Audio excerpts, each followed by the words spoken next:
Do you ever go to Google and you find that absolutely perfect image for your video or website or whatever project you're working on, and you go to download that image, you click on it in Google, you save image as, and it's just annoying WebP file. And you go, that's not what I want. I don't want a WebP file. So you hit cancel, and then you go and you open the image in a new tab and you view it this way. And oh, cool, look, it's a JPEG. It says .jpg up there. Let's go ahead and save image as. What? It's trying to save it as a WebP file? You lied to me, right? That's really annoying, huh? Well, I have a super quick fix for that, and it uses a completely free tool. So let's go ahead and do this. So the first thing you're gonna wanna do is save this image as a WP file. So I'm just gonna go ahead and temporarily throw it in my documents folder. I'm gonna rename it Unicorn, and let's go ahead and click save. Now, you can use Canva completely for free. Go to canva.com, create a design. For now, I'm just gonna go ahead and use a YouTube thumbnail design. And then I'm gonna actually pull up this file that is now sitting in my documents folder. I'm gonna come over here to uploads, and I am gonna just go ahead and pull this image into my uploads.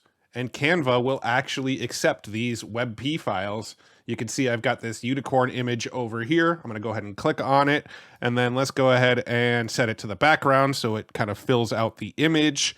And now if I click on share and download, I can export it as a JPEG, a PNG, a PDF, an SVG, whatever I want. If I don't have a transparent background on it, I usually like to use the JPEG format because it's going to be a lot smaller of a file size.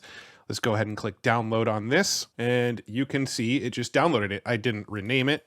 I would have normally named this Unicorn, and then click download, and it would have saved the file as file name Unicorn. But here you can see I've got this image as a JPEG, and I can use it anywhere. I can use JPEGs now, and it's using a completely free tool. It's using Canva. If you don't have Canva already, I'd really appreciate it if you use my link. Just go to mreflow.com/Canva. That'll take you there. And if you do down the road decide to purchase the upgraded premium version of Canva, I will get a small affiliate commission for it.